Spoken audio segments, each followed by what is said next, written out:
We live in an incredible age of information.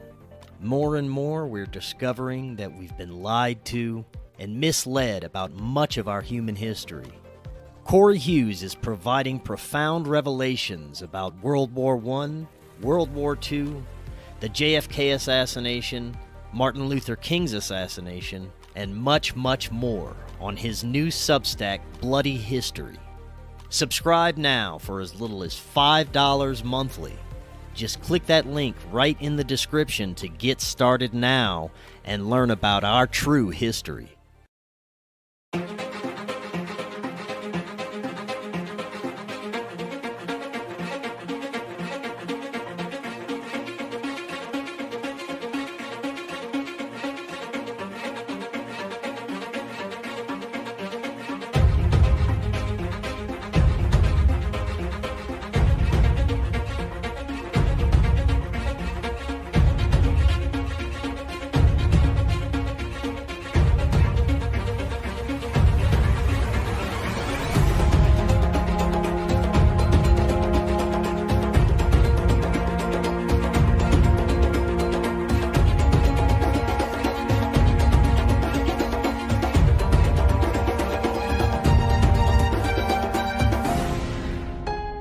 Welcome back to Forbidden Knowledge News. I'm your host, Chris Matthew. Today my guests are hosts of Nephilim Death Squad. First, I have a couple of announcements. We're resuming our film fundraiser due to a few roadblocks and equipment breakdowns. We're hoping to be able to resume post-production as soon as possible. The release of the film may be slightly delayed, but if you'd like to help with a donation, anything is greatly appreciated. Any donation of $50 or more, you're going to get a 1-hour one-on-one discussion with myself, either recorded for a podcast or a private discussion.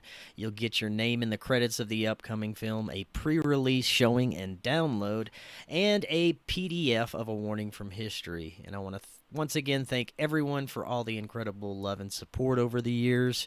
Other ways to help: you can get a Rokfin premium membership at rokfin.com/FKN+. You can download our podcast episodes through Spreaker. That is always free and easy for you. If you'd like to help in any other way, email me, forbiddenknowledgenews@gmail.com. Today I want to welcome Nephilim Death Squad. They are a group of unlikely heroes determined to unravel the mysteries of the universe and expose the truth behind the world's most notorious conspiracies, paranormal, occult, and the hidden history of humanity. Lobster, Raven, welcome. How y'all doing? Good, brother. Good. Thank you for having us. We're excited to talk to you. I know we tried to set this up before and we had some scheduling issues, but glad to get it done. Yes, man. Yeah, what can we say? You on can say the whatever show? you want on this show. It's beautiful. I was being a spick in Puerto Rico. Yes. So, I'm Yes. sorry. Yeah, the schedule's conflicted. Things got all messed up. I'm also retarded. So I guess you were like, can you come on this day? And he asked me and I said, yeah. And then my wife was like, you're going to be in another country on this day. And I'm like, oh, fuck. Hey, man. It wouldn't have been such a big deal if it was not a country that just didn't have internet. It barely has electricity. It's wild out there. Right on. Well, it's conspiracy. all good. You guys are here now. And as I was telling you before, I love what y'all are doing, especially because you're bringing some levity to even the darkest of conspiracies. And I really appreciate that. And I thought it would be a good time today getting your insights into the insanity that we're now drowning in as independent content creators, as well as some of the deeper spiritual implications of what is unfolding right now. I know you get into that a lot, and I really like your insights. But before we do any of this is your first time on. Introduce yourselves and tell us a little bit about what led each of you down your path. I guess I'll start. So my name is David Corbo, a.k.a. The Raven, one half of Nephilim Death Squad. I also do another show called Timeline Cleanse. Wouldn't recommend that to anybody. Horrible It's show. Very offensive. Yes, very, very horrifying. But what got me into this, man, when I was like 16 years old, I had a couple of stories divulged to me in the way of childhood experiences from my grandmother. And to make a long story short on her end, it seems that she was a victim of the alien abduction phenomena, certainly sleep paralysis and being beset upon by shadow entities and things of that nature. And this is something that had plagued her since childhood. I also had a woman who was more or less my guardian when I was a kid, who had very similar stories. And she told stories of what we now know to be the Hat Man. So when I'm 16 years old. So you were groomed? Like what essentially, I'm hearing, yes. You were groomed by your family into the conspiracy cult. And that's crazy. I think I was too, but please continue. So I get some fundamental stories from my biological grandmother, her experiences. I connect them to my guardian's stories, and I realize this is very strange. They're very similar. One thing leads to another, and I become obsessed with this idea of entities and kind of connecting them to my own childhood experiences. And I think if you stare at spirituality long enough, you're going to become accustomed with the symbols and things of that nature that represent these entities. And then you see them in Hollywood and you see them in the music industry. And that begets a whole new line of exploration that since I'm 16 years old, I've been tugging at those strings. And it took me until 33 years old to decide to make a show about it. But I would say that I'm kind of this lifelong conspiracy sort of dark spirituality enthusiast. I've always been fascinated by it. And it definitely paved the way to make me, I guess, the content creator that I am today. So right on. It's a crazy question to ask because on a show like this, I know I have to give that sort of an answer. Usually my answer would be like, well, who are you? Where did you start? I started in like the libertarian space into politics. That's like all like social media shit. And that's kind of how I grew my brand. Top Lobster, we sell t-shirts, racist t-shirts, 2 for 1, buy one, show your friend. But really, like how David is alluding to, I think the reason that why I'm here is the same reason he is as well, because looking back at my grandparents, my grandmothers that I knew, they were into some weird stuff. And I feel like that's passed down in a family. There's like generational, you get a touch of weirdness. So just found out my grandma from Puerto Rico who fled to New York. It was all like not like illegally fled because it's a Commonwealth, but she came to New York at a very young age to escape some weird stuff going on out there. And apparently, when I spoke to my aunt that was still in Puerto Rico, still alive, she made a deal with God that she would stop doing some of these things. And I was like, what are these things? And he's like, oh, well, she was seeing a palm reader and a couple of other things. And I'm like, oh, shit, there's a weird spiritual aspect passed down from my grandmother that's on my aunt. You can watch her prior episodes of Nephilim Death Squad on my old show. And the supernatural has also touched me since a child. So I'm kind of like paying attention to this. And that opens up your conspiracy brain. That opens up my conspiracy brain. And you can go from political all the way back to spiritual, which basically I think that's the underlying of all of this stuff. If you want to talk about from QAnon to the Mandela effect, at the very bottom of it is all Nephilim shit. And that's like kind of why we focus on that as our show. Right on. Now, for me, it was almost the opposite. I started looking into conspiracies in around 2012, 2013, and for the longest time, I was a sleeper. From a very early age, though, from childhood, I was into all this stuff, and then sex, drugs, and rock and roll were introduced, and I just fell into the Matrix land for the longest time. But around 2012 is when I just started to wake up. I was going through a bad divorce, and I had to look at something besides my shitty life at the time, so I started looking into conspiracies and all kinds of weird stuff, and I just got drawn in. And eventually that led me to a more spiritual perspective, which really is, like you said, I think that's the fundamental basis of what's I think the spiritual and metaphysical realms dictate what we are experiencing here in this physical reality in a very powerful way, which we're going to get into as well. But going back to the events of 2020, when that first started rolling out, myself and many others called it out very early. But there was a sense of dread and fear behind it, such as, are we going to be rounded up and put into camps? Will my show be able to continue on? Are they going to censor everything to where we have no more voices? And now looking back, I have this spiritual perspective and understanding that, to me, there's a greater force guiding everything. And it seems like where we're at now is where we're supposed to be.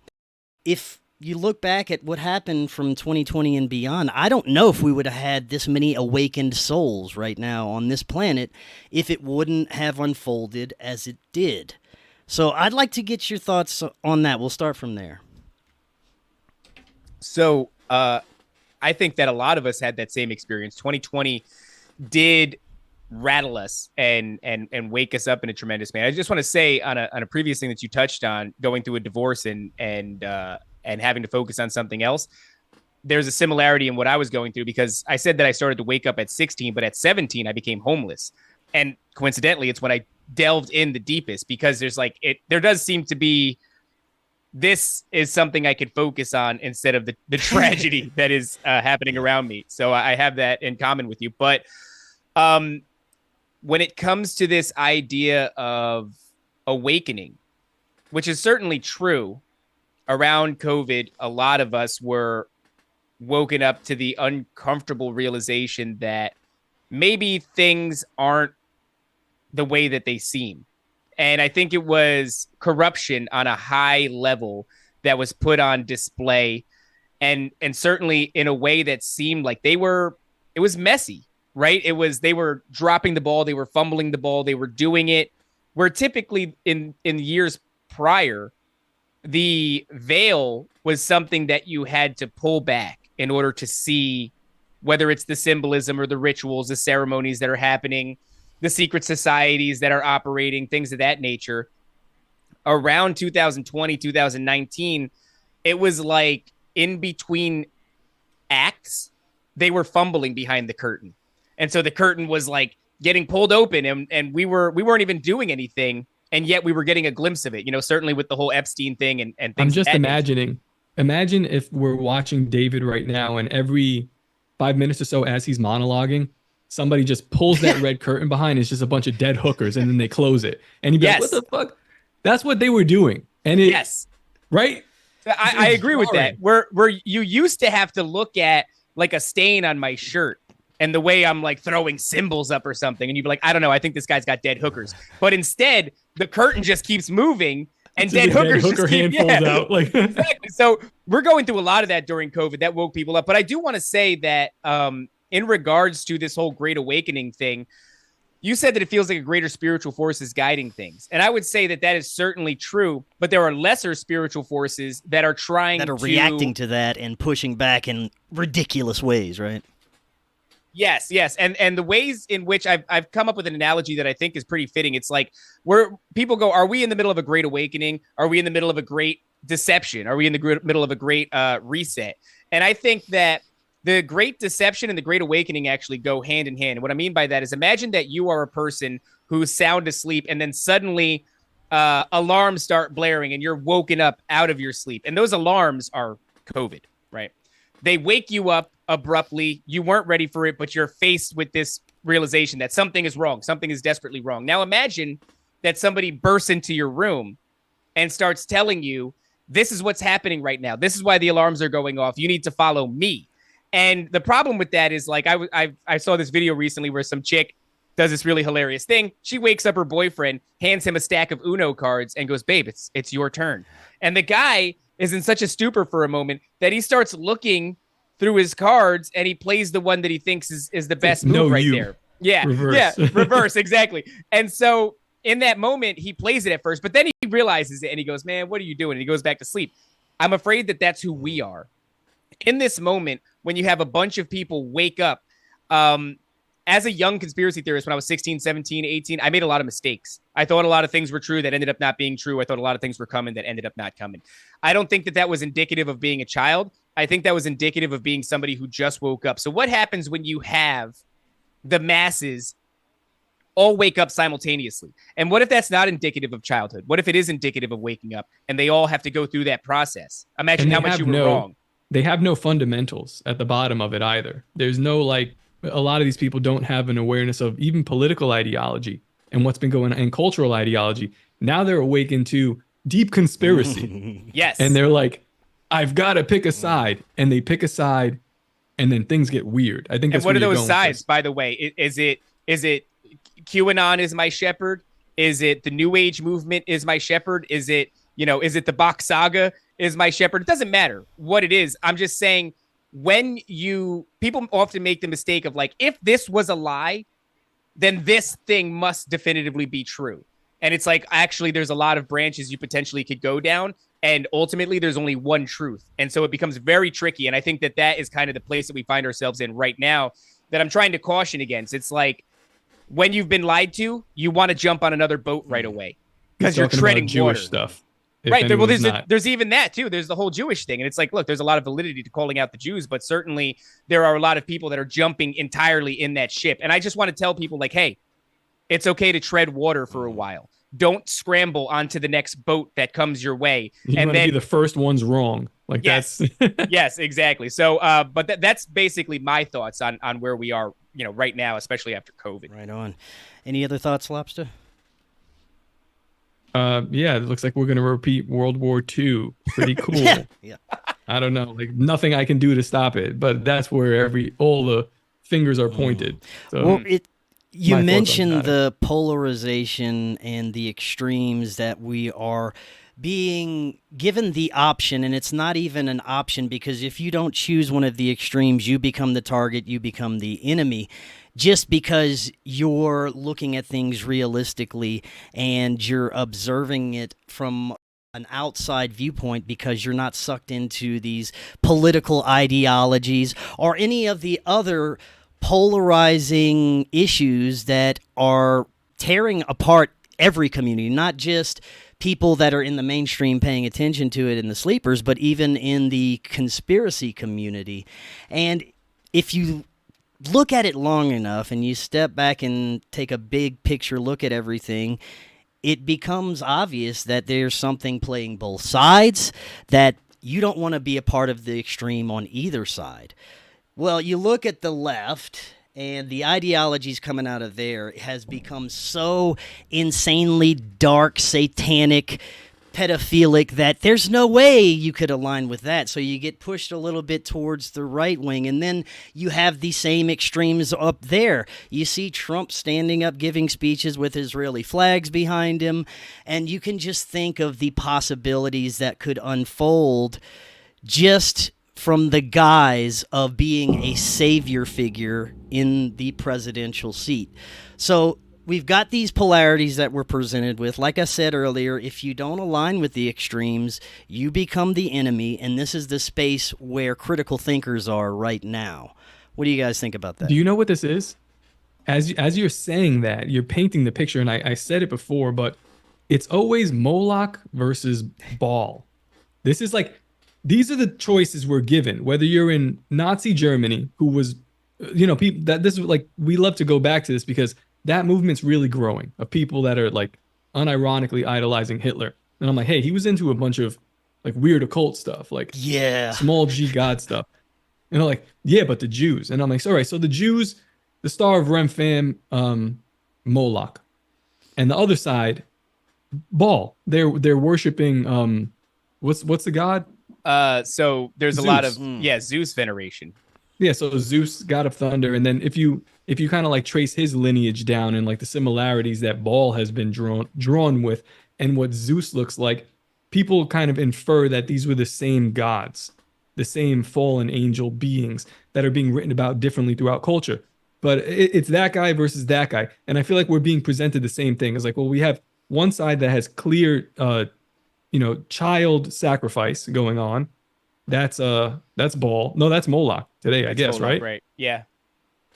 No, I'm sorry. That might be Baal. Jeez, Moloch is the no. child It's sacrifice. Yeah, pretty sure. Yeah, Moloch is the child sacrifice, and then you have the other side, which is Baal, which is funny, right? I don't know, Top, if you've ever seen that meme where it's like red and blue, and it's like, vote for me, and one is literally Moloch, and the other one is Baal, and it's like, I don't think anybody realized how true on point that meme was. That meme crushed. That was exactly the truth. Right. And that's what we're presented. And it's like, listen, I might vote for Trump anyway, because I say all the time, who am I to deny prophecy? But realistically, it's interesting, right? I don't know if you guys can see this, but I have this, and I know Top has one too. This coin here, it's a gold coin. Shout out to Matt Rife of Real Rife Technologies. He's the homie, and he sends us all kind of fun stuff. And the thing that he sent us this time was this golden coin with Donald Trump's head next to King Cyrus's head, who was a messianic figure for the Jews. And, you know, it's you alluded to it before, right, where Trump is giving these speeches and there's the Israeli flag and, you know, he's going to the Wailing Wall. He's wearing the little hat. He's kissing it. They're gifting him the silver crown, you know, from this group of rabbis that are, you know, there's so much around. There's this song, Super Trump, by the Israeli Boys Choir. They treat him like a messianic figure. And there's certainly like this big polarizing moment right now that we're seeing with Israel's influence in our own government and our own politics. And, you know, in contrast, people kind of skirting those convictions, saying that we shouldn't have that as an aspect of our own government. And then they're voting for Trump anyway. But I do think that we're being funneled into this. Do you ever get the feeling that it's like a well-written story? I've been on this path lately where I feel like what we're witnessing, especially in regards to Donald Trump, is a piece of theater that is about a comeback story. You know, it's like Albert Pike wrote Morals and Dogma, the 33rd degree Freemason, who says, when the people need a hero, we shall provide one for them. And I think that that is what we're being served up here. We're being served up the guy who people didn't like because of his language, but people who were critical thinkers who appreciated his policy, saw the value in him. And then he is having, you know, a plethora of sort of flimsy allegations levied against him, from the impeachment scandal with Russia to the classified documents, the 34 accounts that he's recently found guilty on, and then they all fall apart, the sexual assault allegations. It's like anybody who's paying attention goes, man, they're throwing everything at this poor guy, and all he wants to do is make gas affordable again. And I think to cap it off with this survival of an assassination attempt, and we were just on Tinfoil Hat talking about our suspicions about whether or not you actually saw what you think you saw during that moment. I think it's really galvanized people to this comeback story.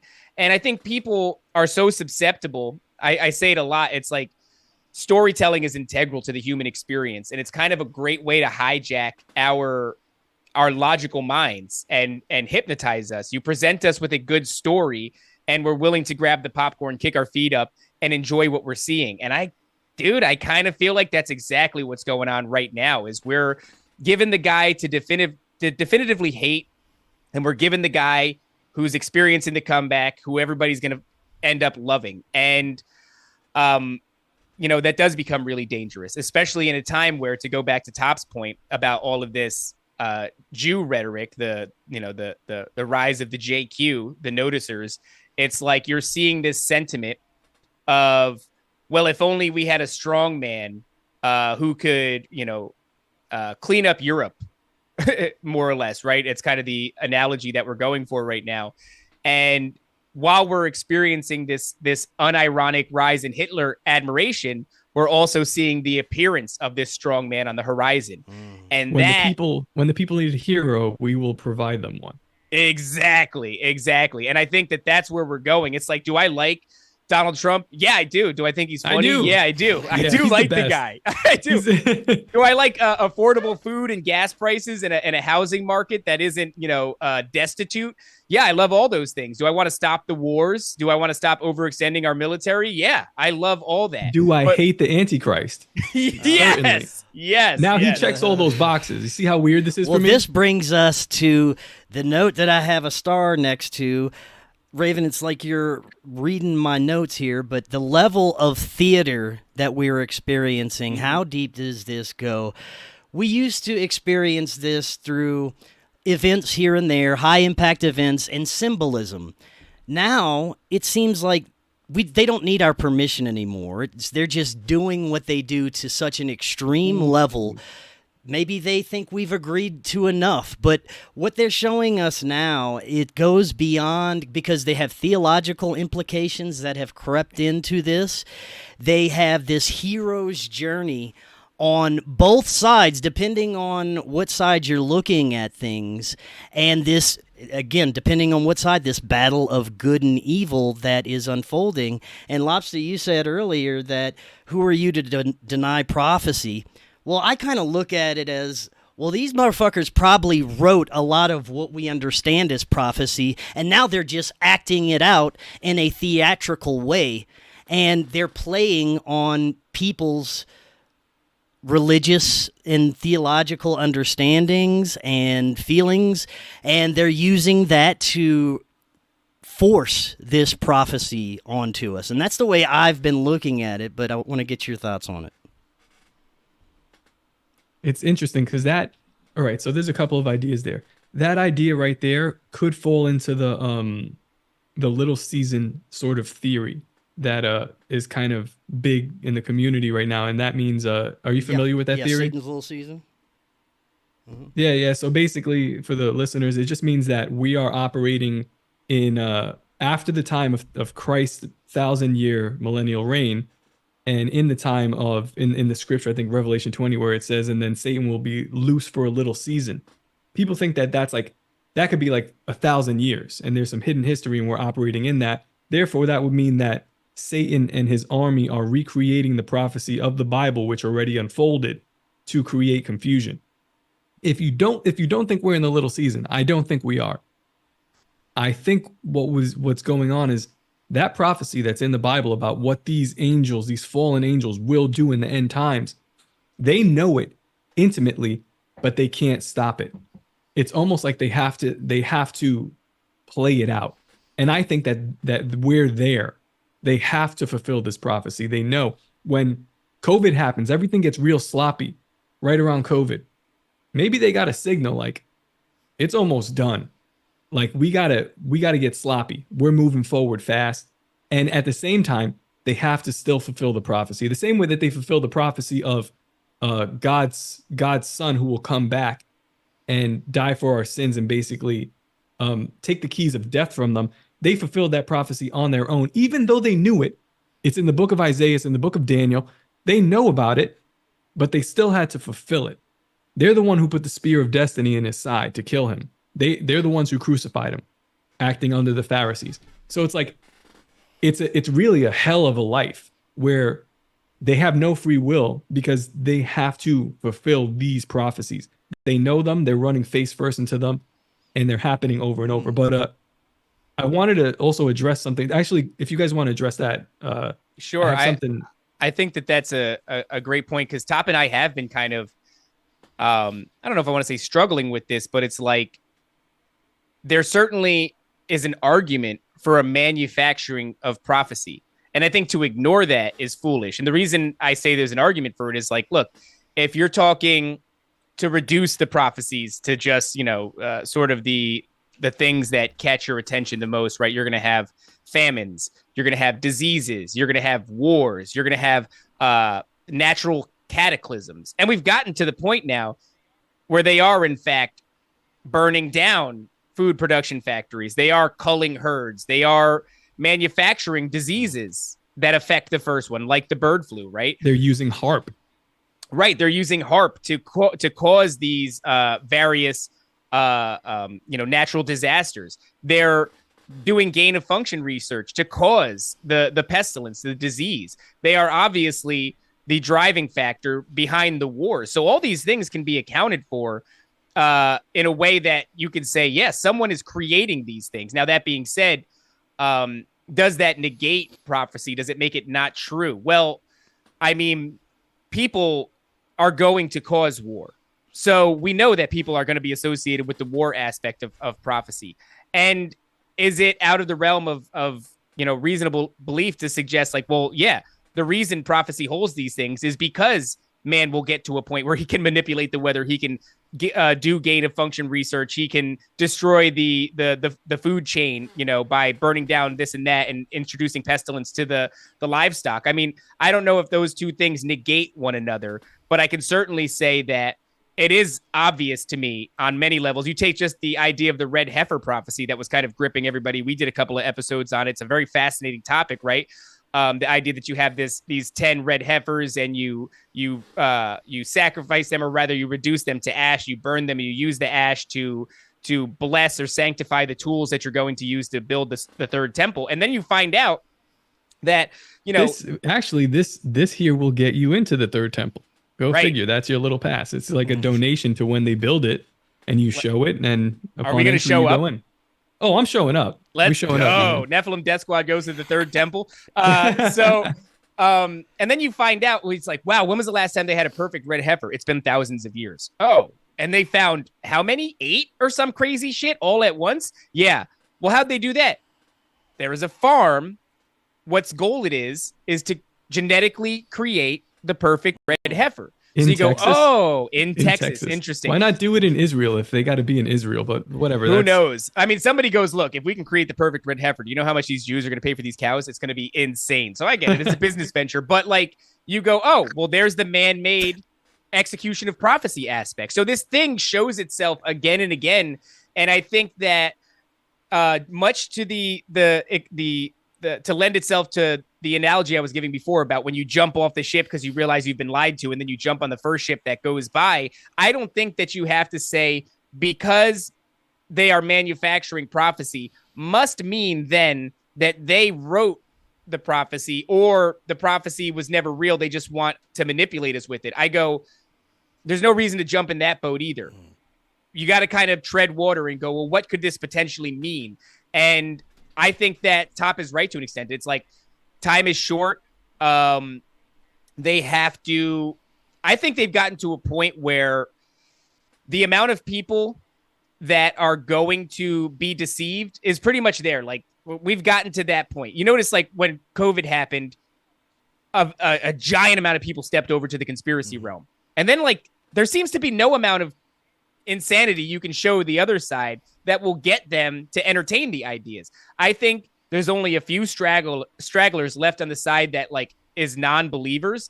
And at this point, now it doesn't really matter. The numbers have settled in such a way that they're pretty much where they're going to remain as this thing unfolds. And so now it's just time to start acting out in the open.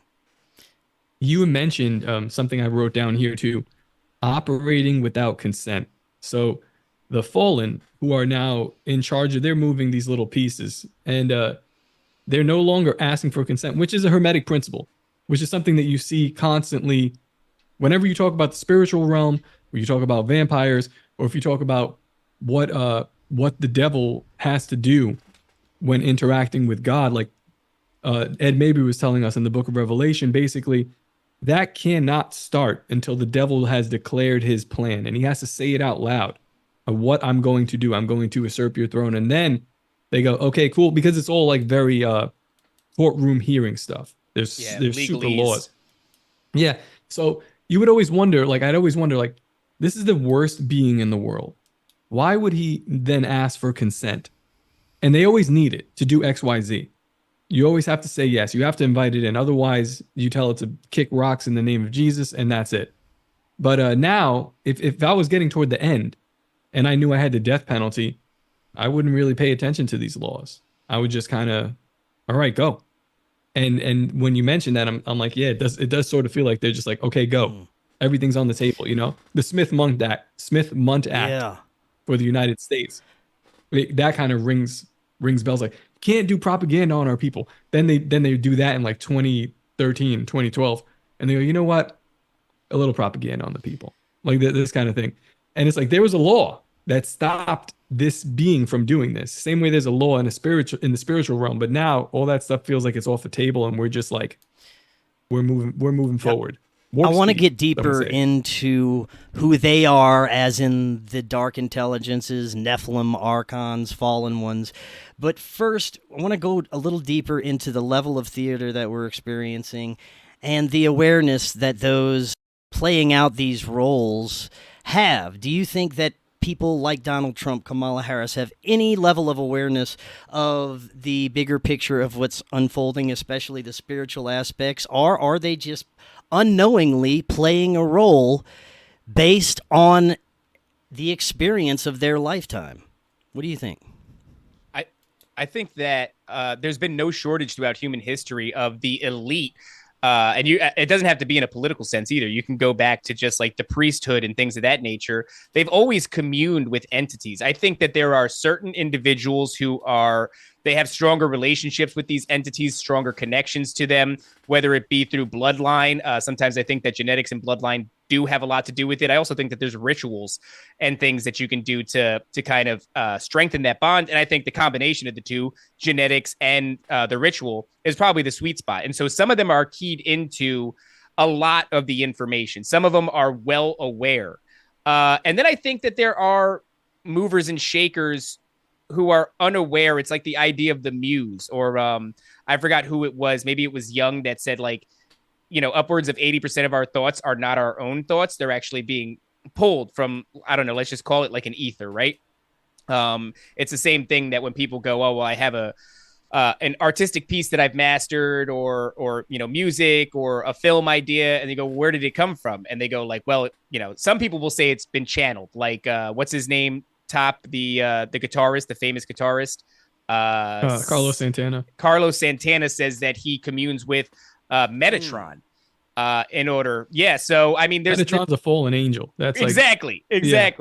So, I think there's degrees of awareness, but I do think that some people can still be pulling ideas and motivation out of the aether without even being aware of the fact that they're doing that. You know what I mean? It's like sometimes an idea comes to you, and if you're not a very self-aware person, you might just go, that's a great idea. And you might never stop to go, I didn't really think of that. It just kind of came to me all at once. And so I think that in that way, there are like cultural aspects, significant moments that happen that are executed by the unaware. But I think there is a small group that are fully aware. Yeah. And even that small group, let's be honest, isn't keyed into the entire plan. These dark entities are coveting that information. I think there are levels. There's levels like all the way up to what's the guy freaking Aleister Crowley. Aleister Crowley, dude. Like that guy got to a high level, and he might be he's communing with the actual entity itself. But let's not lose significance on when people say, God, money is his God. He's the God of music. Like these things are meaningful because behind money, they're worshiping money, which might be like a lot of politicians might be worshiping money, but the money is an actual false idol for something. The same way like the Jews were worshiping the golden calf. That's a false idol for it's supposed to represent a god. So maybe they don't necessarily know what the god's name is, but in some form or fashion, they're all pointed in the same direction, just to different levels of knowledge, or like levels of how would you call that? I guess some people are at the Q level, right? Like their security clearance, Some are super low, some are talking to the man himself, but it's all pointed there, in my opinion. Yeah, and I think that these things are very much like the government would be reverse engineering some sort of technology. And it's like, well, what do? They compartmentalize. I think that there's a compartmentalization when it comes to the dissemination of information from these entities. I don't think that everybody's, cued in to the entire plan. Very much human beings that are consenting to this sort of interaction are essentially, they're just meat puppets, right? Some of them may gain exponentially more than others in this physical lifetime, dependent on how much they're willing to give up and how much they're willing to debase themselves. But ultimately, they're all tools being leveraged by these entities for a much grander plan. So when you ask what degree the theater is, the theater is entirely orchestrated by the same entities that rebelled against God. But many of the people that are on the stage, they're just puppets, and some of them know more, some of them know less. Here's another interesting thing to go deeper on that subject. This is like a very Tony Merkel. Listen to Tony? I've had Tony on a few times. Okay, yeah. So this is a very Tony Merkel idea where it's kind of like, it's not just like, we'll say like they're all following Satan, but I think there were 200 fallen angels. Right. And there's 9 significant ones. There's a whole bunch extra that I don't even think we know all the names of. So these guys are all out there. And if you think that they're in one accord, I can tell you almost 100% they're not, because their children couldn't even be in one accord. The Nephilim, the giants that ruled the kingdoms in the book of Enoch, they said one of their punishments is like, you are going to sit and watch while your children rip each other to shreds, because they were kings in different localities, the same way these guys are. So the point is that there's probably beef. Like they are not omnipresent. That's well known. Angels have to be in one spot, and they actually have to travel to get to another spot. Like in the Bible, I think it was Michael. David's praying, and he's like, "Where were you? It's been 7 weeks." And he goes, "I was fighting the Prince of Persia over there, and then I had to get here." I don't know how fast they travel, but the point being is they are in localities. So fallen angels, same rules apply. If you think that they're getting along, you're confused. So most of these people are serving a dark agenda, but it's probably all pulling against itself. And I mean, in reality, there is one opposition to them, which is God. But for right now, if you think that they're cool, they're assholes. Right. They rebelled against God. You don't think they're going to rebel against each other? Of course they are. So there's a lot of confusion even in that realm, which is why when we see some of the theater and we're like, that was good theater. And then they lost it at the end. Like, it didn't really make sense. Like the way, all right, here's good theater. 20 years in Afghanistan. And then just pulled out, leave our weapons there. Like what the fuck happened? You guys rushed the finale?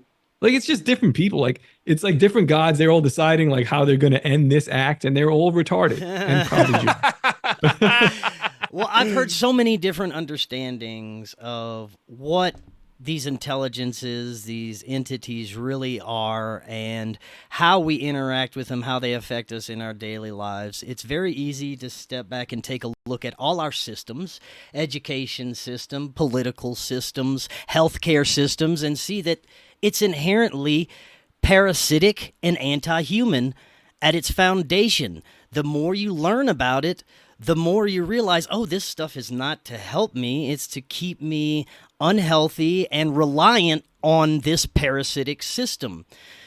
So the question is, how does this system operate for as long as it does? Because it requires our permission, like we're talking about, to a certain extent. I believe for the longest time, at least, it did, and it required us to participate in the dystopia, to participate in the poisonous food, in voting in certain people into office. I mean, they require us to achieve their goals. So I wonder how much of our non-participation in these systems can affect the power of these entities. And on top of that, is this an overarching trickster intelligence that can just appear to humans as it wants to? Or is it just, like you were saying, different spiritual types of entities with different agendas that may not have the same aligning ideologies? Well, we talk about a lot, right? And we said it earlier about how this is all consent based, and we're talking about whether or not they could operate without us giving our consent. But I think there's a different type of consent. It's like when we think of consent, we think of like signing our name on a dotted line, but like even engagement is a type of consent, right? It's like, I personally don't believe that voting does anything. I think that it's theater at the highest levels. Politics is theater, and therefore voting is kind of like engaging in this theater. And then I thought about it the other day, and I was like, well, it's interesting, because what is the value of voting if there was some value in it for them, let's say? And it's like, well, is that a type of consent? Meaning, if you know and you believe that to engage in voting is folly, and that this thing is going to operate however it's going to operate regardless of your input, well, then casting a vote is agreeing to play pretend. And it's like, got you. Even though you know that this isn't real, you're consenting. So I think consent looks different in a lot of ways. And I think non-objection is a form of consent. It's like, well, you didn't say no.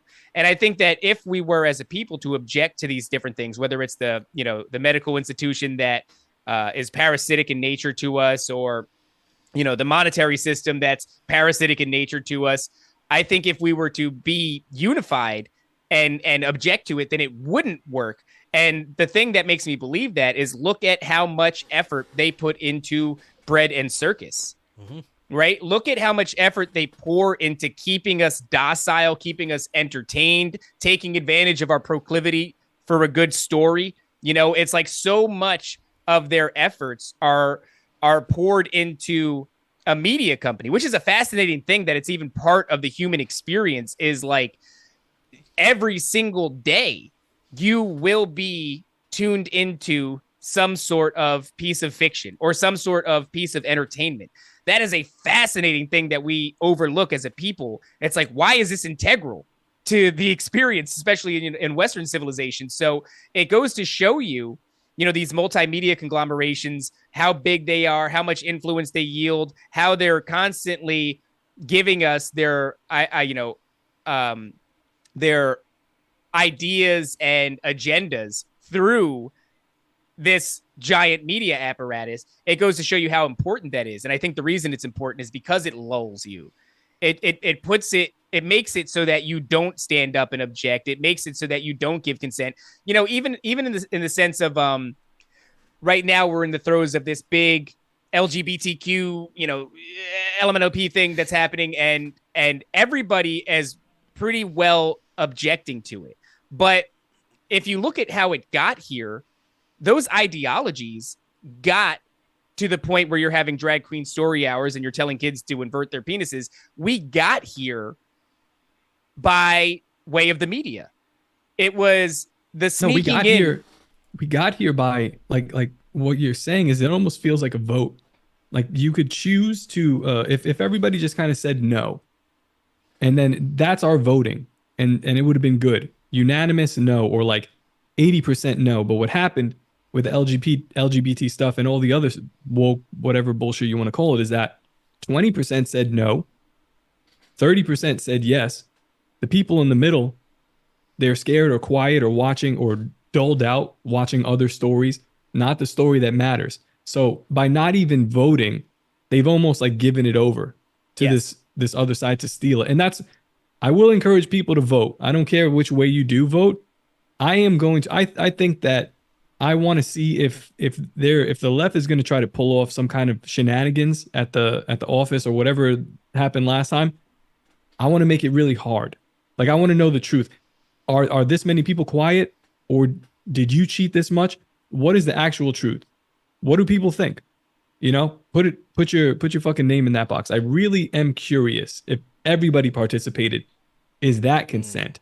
Well, I think you're right about that, even though I'm, because you're making me second guess it even in real time now. It's like, look, to engage in it and to vote is to maybe give consent over to a system that's not real. But also, to your point, if they're going to put in a Hillary Clinton and she's going to drink all the babies, and they go, well, drink the babies. We're going to put Hillary Clinton in. She's going to drink all the babies. Are you guys going to say no? And we just sit there and we go like, fucking whatever. And it's like, she's coming. It's going to be a lot of babies. She's got a big belly. It's going to be filled with babies. And we go, yeah, whatever. Well, that's consent then. So to your point, I think that there's a lot of validity in that too. They're going to do something horrible. They're telling you ahead of time. Are you going to get off your ass and do the bare minimum and contribute? To say no. Correct. Yeah, if you don't say no, I'm fucking running through this thing. And even if you do say no, if not enough you say no, like that gives, I'm going to still cheat. Like that's still consent to me. Like you know what I mean? Like if you really imagine a Jewish lawyer and he's like, well, what do we mean by consent? And this is what's going on. Like they're trying to figure out how low the bar is. And I feel like the bar is super low for them right now. So yeah. And again, to me, it goes back to, how much theater are we experiencing? Is it all just scripted and it wouldn't matter anyway? Wouldn't matter how many of us, if we all made an effort to really go out there and put in our votes, they could just wash it out and say this is what happened. And we would never know the difference because we have to rely on what they tell us through the media, through social media, through what we interact with on television.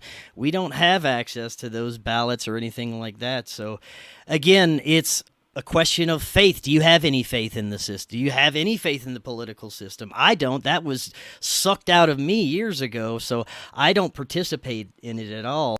But what I want to get your thoughts on now is technology, AI, and what we're talking about with these entities. There are many that believe that what we're facilitating with this new world of AI technology is basically a housing for this dark intelligence. I think I want to say just a little bit on that, and I want to pass it to Top because Top has a lot of great ideas on this. But I just want to kind of set the foundation by saying there has always been this this story throughout all these cultures, ancient or otherwise, where these entities, their deities that they worship, are responsible for bringing them some form of technology. And I think that originally it was things like agriculture. You had the god of agriculture. You even had gods that were in control of the rains, right? And I think that in order to get to where we are now, obviously, the foundation of everything is human beings learning to farm, to domesticate animals, having successful crop yields made or broke a culture, in a matter of months. If you couldn't get a successful crop yield, it was over. And so if we're to take them at their word, that entities had a great deal of sway over whether or not they had success in these things and taught them things like metallurgy, right? Things of that nature.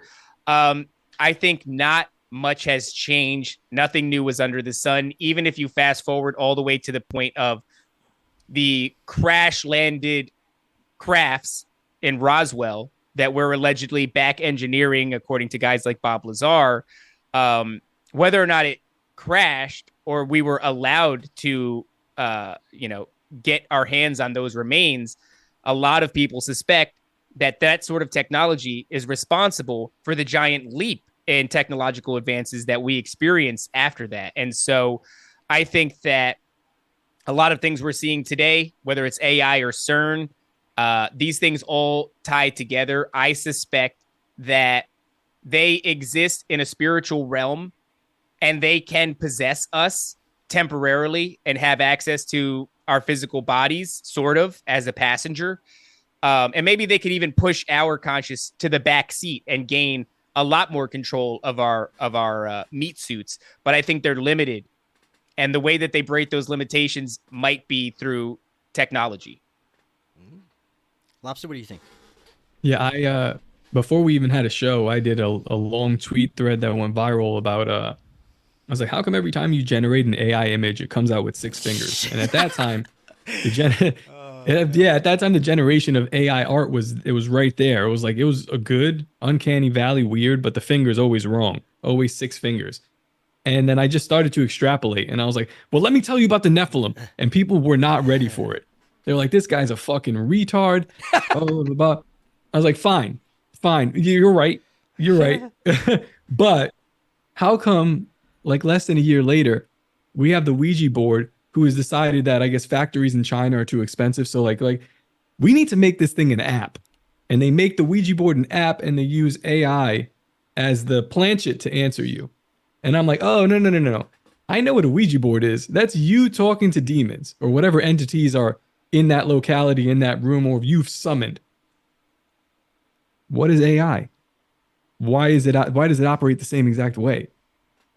I don't know, but I've got my suspicions. Yeah, I think that's a great analogy too, because if you think about AI, is it always demons? No, the same way that the Ouija board isn't always spelling out, the names of your deceased loved ones. Sometimes it's just people moving around the planet. Well, sometimes it's literally just a piece of wood with letters on it. Sometimes the AI is just some Google crap telling you, an answer based off of an amalgamation of data from some social media app. But sometimes it's more than that. Sometimes it'll become your girlfriend and convince you to kill yourself. Well, you guys are familiar with egregores, thought forms. I'm going to throw something at you. Would it be possible if, because of the large-scale reach of things like AI art and now being combined with ChatGPT, you can get a very convincing picture of a Bigfoot riding a dragon, but not only that, they'll have a whole backstory behind it that makes it even more convincing. Well, you got these morons out there that scroll through social media and automatically will believe a lot of this shit, and they'll spread it around to their friends who then believe the same thing, and it becomes this whole new phenomena. What I'm wondering is, could this, if people believe in some of these things enough and the AI art is convincing enough and presenting these different paranormal possibilities, could they become real as a thought form with the amount of people that believe in it? So it's an interesting question. I kind of am a firm believer in that expression that I used before, where it's nothing new is under the sun. I think that certain things rise to popularity based off of the attention that people are willing to give it. And I often think that the reason people are willing to give it that degree of attention is because it resonates in some strange way with the human experience. I think a lot of these entities, we certainly were plagued not long ago, and a lot of these things didn't go away. I still see people posting them, but it's like a sepia toned photo of somebody next to a giant, in some small village or something. And they're like, look, these pictures are resurfacing. I'm like, no, you retard. Those are AI photos. And all you have to do is like look around at the faces in the crowds to determine that pretty quickly. I do worry about what happens when you can no longer look at the faces in the crowds because AI has gotten to that point. But that being said, I still think that the things that tend to resonate with us most, they rhyme or mirror things that already have some sort of historical lore within the human experience. And I suspect that a lot of these things, when it comes to Dogman and Bigfoots and things of that nature, I suspect that there's a real basis for these things. I can't prove anything, so I'm not going to say I know one way or the other, but my suspicions go pretty deep into a weird area where I even suspect that Bigfoot have some basis in biblical history, that these are a bloodline maybe of Esau, for example, who was said to have hair all over his body that was like wool. And he even emitted a stench that you'll often get, when people encounter Bigfoots. There's like this horrifying stench that's associated with them. I think that they never don't go just skip away. over. Don't just skip over the fact that he killed another Neph, like Right. another huge dude, and his posse around him. Right, because he would have been a Gibberine, right? Which is essentially another word for mighty men, or the same thing, men of renown, the Nephilim. And so I think there was a bunch of offshoots, the Gibberine, the Raphaim, things of that nature, where they are the diluted bloodlines of the original offspring of the fallen and female humans. But I think that a lot of these things do have a basis. You look at Egyptian mythology, you have your jackal-headed gods in the form of Anubis. There are always these sort of chimeric, half animal, half human entities throughout history. And I think that the reason they haven't gone away isn't because they're fun. I think that they're likely very real. I think there are remnants that you still get occasionally roaming around, the realm that we inhabit. But I think that even if people haven't encountered one for a long time, the reason they stay there is almost because of some sort of genetic memory. Like when we see that resonates with us. Even Slender Man, which I thought for a long time rose in popularity just due to a creepypasta on the internet. And then all of a sudden you get this horrifying story of these little girls murdering another little girl because Slender Man told them to, and then leave it up to the internet sleuths to dig up countless not only encounters and testimonies, but also weird kind of mythological circumstances, or not circumstances, but examples of something that bears a striking resemblance to Slender Man, this tall, pale, skinny, faceless, lanky entity that, there's a lot of those kinds of stories. Even the Hat Man, like, I wonder how, was the Hat Man around when people didn't figure out hats? No, but it's something weird that like you can have the Hat Man phenomenon in the United States, and then my aunt, who was in Puerto Rico when she was demon possessed, this dude was a Hat Man. She described it as a Hat Man. So it's like these things manifest themselves somehow, and probably the more you talk about it, the more they come out. There's probably a ton of dogmen in Tennessee right now because of Tony. Speaking of manifesting monsters, I'd like to spend the last few minutes getting your thoughts on this. Recently, I took a trip out to Space Wolf Research Center, which is right butts up against the property of Skinwalker Ranch.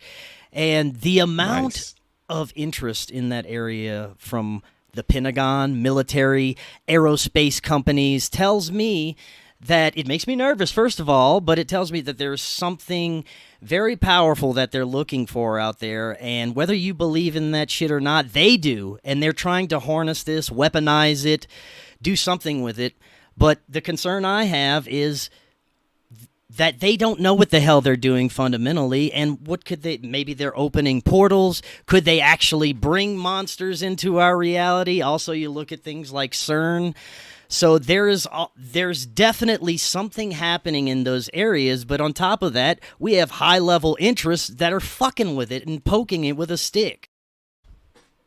I actually got into it with somebody on my Twitter page recently because we were talking about psychedelics. And I'm not like anti-psychedelic, but I have an audience of almost 40,000 people.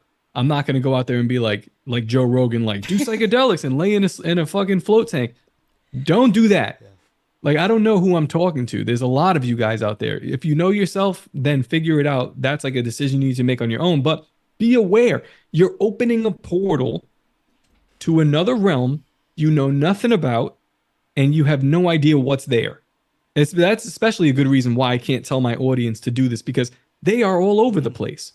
I don't know what's in your locality. I don't know what you're going to run into. One of my friends did an ayahuasca trip, and she was like, "Oh yeah, it was cool. The grass was talking, and yeah, I saw a jaguar woman, woman with the jaguar head, no big deal." And I was like, "You said what?" It's like, yeah, she's just the other guys say that they see her too, and she's very. And I'm like, no. What the fuck do you mean? You just saw this. There's stuff on the other side there. So if you're going to walk through this portal, be careful. I feel like the government is doing the same shit. They're opening up portals. Are they closing them? I don't know. I've heard about CERN powering on. When you turn it off, what do you do?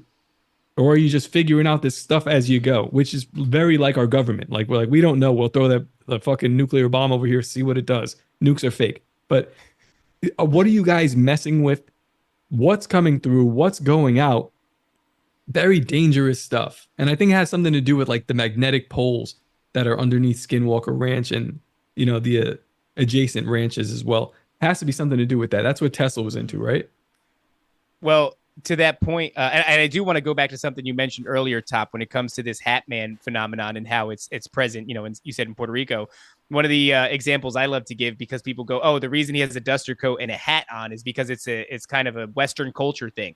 It's like, well, why is it seen in Japan? You can go back to, I believe, when PlayStation 1 first came out, there was an artist who developed a video game. He wanted a non-linear, non-mission driven video game experience. And what he did was he decided to make a game about his dreams. And essentially what you're doing is you're just exploring this guy's dreams on PlayStation 1 graphics.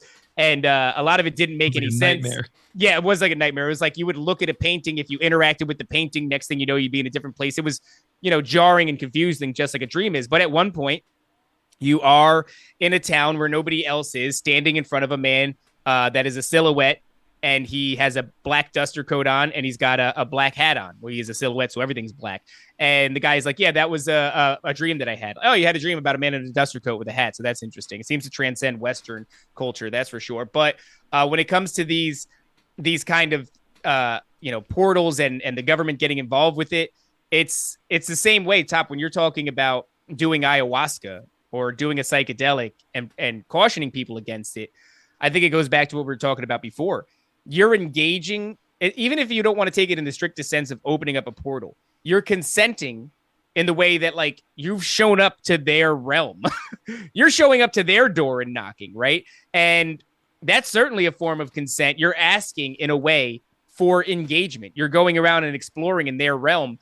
And I don't think that Tucker Carlson said it recently, which, say what you will about Tucker Carlson. He's an interesting character. He has this little Kabbalah bracelet that he shows off sometimes, and I'm very wary of him. So when his thoughts start to align with mine, I often go like, am I saying the right shit? Am I wrong? But he's saying that, he thinks that in the West, we've had a purposeful detachment from our understanding of the spiritual realm. And I would say I agree with that. And so the problem is we're going and having these spiritual experiences, but we have no real understanding of these spiritual experiences. And what I will say is that in my experience, I know that Christianity has certainly put a bad taste in a lot of people's mouths. And luckily, I didn't have that baggage growing up. I wasn't forced to go to church. I didn't have a bad experience. No priest touched my stuff. And so, when I decided to finally look at Christianity, number one, I looked at it through a lens that wasn't guided by a church. And number two, I didn't have any disdain for it. And so I didn't have any hesitations or reservations. And I came to the conclusion that there's a tremendous amount of truth in the Bible, but more importantly, Jesus Christ is an integral, central figure to this entire experience. I've gotten to the point where I do believe that he sacrificed his life for our sins. He was resurrected. He is the Son of God. And one of the things that informs that belief is I've had personal experiences I alluded to with these sort of entities and such, and you will find no shortage. And people will say it's an egregore, but it just seems easier given the body of evidence that I'm about to lay out in conjunction with so many other things to go oh no, Jesus's name gives us authority over these entities, just like it says that his name does. And so I have had experiences where, to make a long story short, I saw an entity. I had this 4-night escapade that was horrifying. And it started with something pulling my limbs during my sleep and banging on a door. There was no door, but they're banging on a door. It's waking me up from my sleep. Eventually I see this entity and I'm so rattled by the time I see this thing. It's the 3rd night in a row that I'm genuinely concerned, and I keep it to myself. And I don't want to tell my wife hey, I'm seeing these crazy things. I certainly don't want my son to overhear it. My wife, that morning of the 3rd night, she turns to me and she goes, I had an insane dream last night. I go, oh yeah?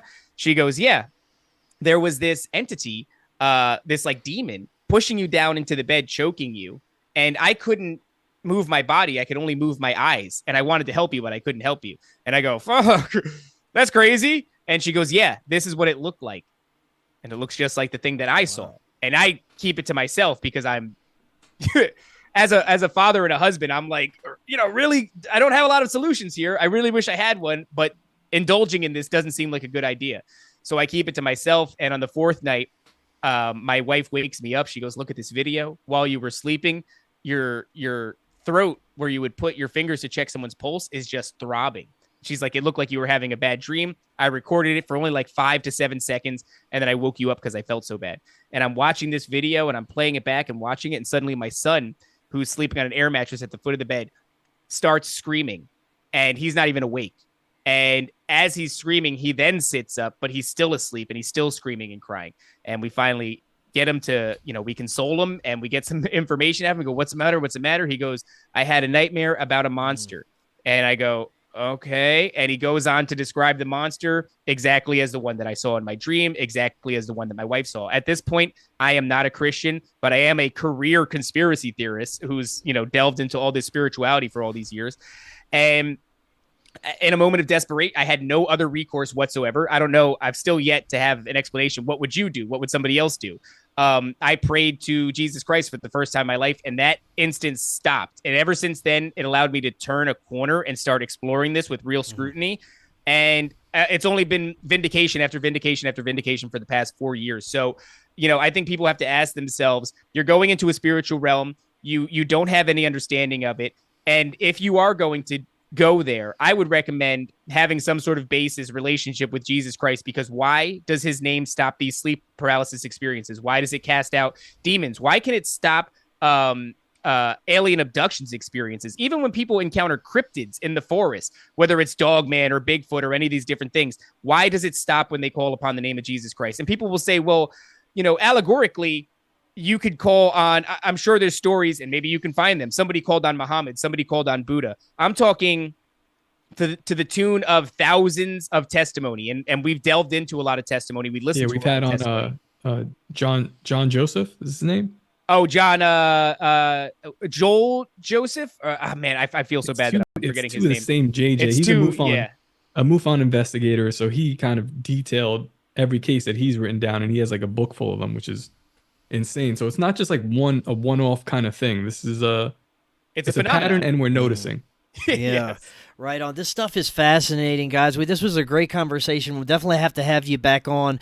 To close out, what advice would you give folks? I know that there's no blanket solutions for anything, but people that are listening to this that may be just waking up to a lot of this insanity, What's some of the best ways that you each personally have navigated your way through this, and maybe offer solutions that work for you?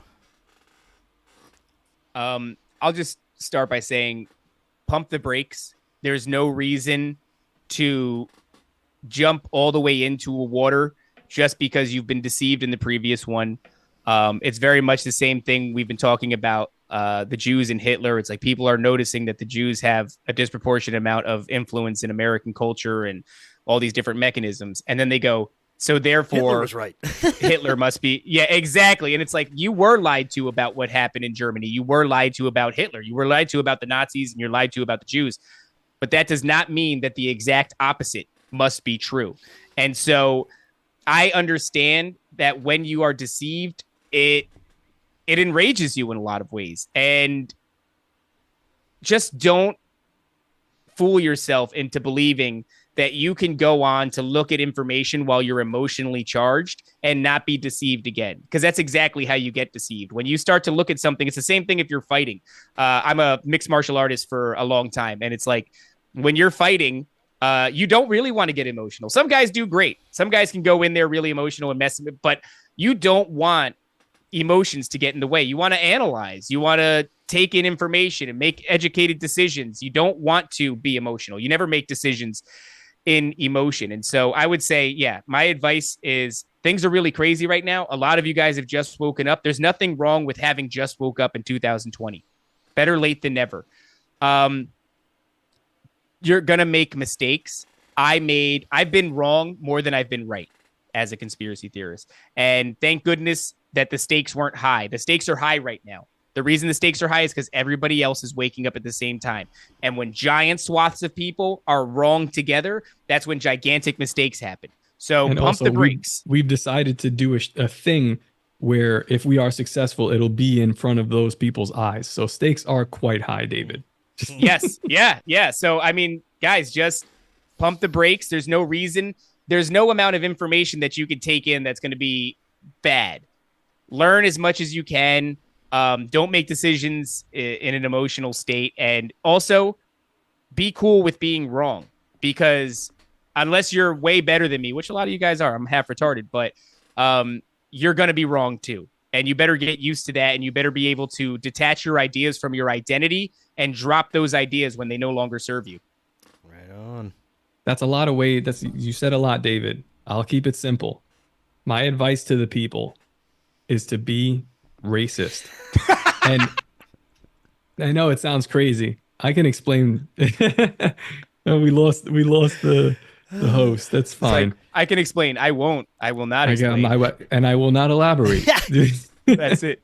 Here, wait, a bit more advice for you guys. Go watch Nephilim Death Squad. Maybe we'll provide you with something of value, some sort of interesting information, and maybe you can learn alongside of us, because we're always learning too. No, but seriously, the racism thing, I will elaborate because I don't know your audience. My audience would get it. The racism thing, I say that it's almost like, hey, go out there, be the worst that you can be, because a lot of the times, like when we're right in today's society, people will still like talk down to you, and then you're embarrassed to be yourself, even though you were right. I was embarrassed to say that I like God for a long time. So if I am the worst that anybody can think of me, the first thing I do is like when you meet me, I probably got a racist t-shirt on. Here's one that says, it's Genesis. It's about the seed war. He'll bruise your head, but it's Edward Norton in American History X. Okay, be the worst you can be, so that way it's only up from there. You don't have to hide behind other people's labels. You'd be like, you already called me racist. There's like, I'm looking for something worse than racist, so that way I can continue to ascend my descent. But that's my advice to the people. Like, be brave. Don't be afraid to look at stuff, and when you see something that's clearly right, please fucking say it. Please. Because the silence is what got us here. And the silence is why I'm doing a podcast at all. I should just be drawing for them. I should just be driving a truck. But too many people were quiet. And now, here we are. I'm doing a podcast with a guy who's clearly homosexual. Wait, I'm stoked that you are. This was great. We're going to definitely have to do this again. One more time, let the audience know where they can find you. You can find us at Nephilim Death Squad on Rumble and YouTube. Follow us on Twitter, Nephilim D Squad. I am David at David L. Corbo on Twitter. You could also find me on Timeline Cleanse. Only airs on Rumble because it's an incredibly offensive show. Top? Yeah, Top Lobster. It's spelled like that.